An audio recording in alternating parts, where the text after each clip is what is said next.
Mga boss, pasok na naman ang panahon ng tag-init at syempre, importante na meron tayong malinis na supply at consistent syempre ng tubig at importante yan dahil kailangan natin maging hydrated palagi lalo na ngayong panahon ng tag-init.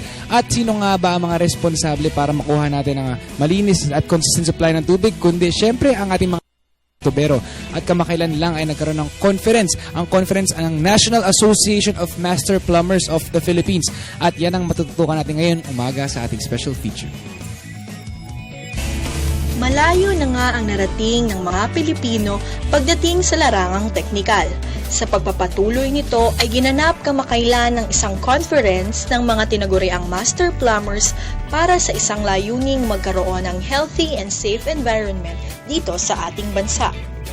Mahalaga kasi sa public health ang aming profesyon. Nakakabit sa public health ang profesyon ng Master Plumber. Kung hindi maayos ang plumbing system, maaaring lumaganap ang mga sakit. Laki na ang development ng ating plumbing industry dito sa bansa. Sa katunayan ay mayroong mga bagong kagamitan ang maaari nang gamitin para sa mas lalong ligtas at maayos na paggawa ng ating mga tahanan, ganun din sa mga iba't ibang gusali. Noon po kasi ang plumbing ay ang gamit yung cast iron soil pipe. Ngayon po usually PVC and copper, usually PVC. Kaya malleable siya, madali. Tapos madali kabit. Katipid pa yung mga homeowners. Maraming technical innovation, maraming invention. Tulad yun, marami na tayong mga tubo na wala noon. Yung mga noon naman, hindi na ginagamit ngayon.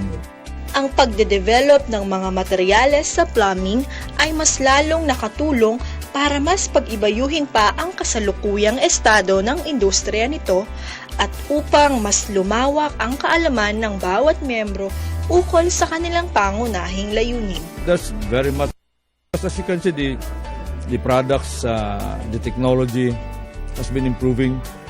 Before, the manufacturing process is not that sophisticated. The materials, plastics has been discovered just recently, in the recent decade.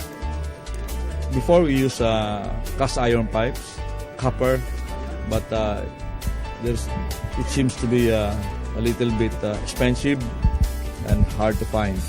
So right now, with the modern manufacturing processes, we're able to do things we cannot do before. Binigyang diin din ng mga opisyal ng NAMPAP ang kahalagahan ng responsibilidad at kahalagahan ng pakikipagtulungan ng mga mamamayan sa pagpapanatili ng tamang sanitasyon at kaligtasan ng komunidad. We are a people not only in this country, but we are in the later part, citizens of the world. We need to keep abreast with our neighbors. We need to coexist because we live on only one earth. We don't have any world. So, and then the same word, the same earth, the same water that we consume for humanity. Kaya sa patuloy na pakikipagtulungan ng ating mga master plumbers sa mga komunidad ay inaasahan pa sa hinaharap ang patuloy na pagde-develop at mas malawak na kaalaman ukol sa industriya ng plumbing. We need to conserve our resources. We need to manage our waste properly. We need also to be aware that there are people who really are the ones that are mandated by law to lead this country into operate in this kind of environment. Pinatutunayan lamang nito na ang plumbing ay hindi lang isang ordinaryong propesyon, kundi higit ay mayroon itong pangunahing layunin na makakatulong sa mas lalong higit na ikaayos at ikauunlad ng ating bansa.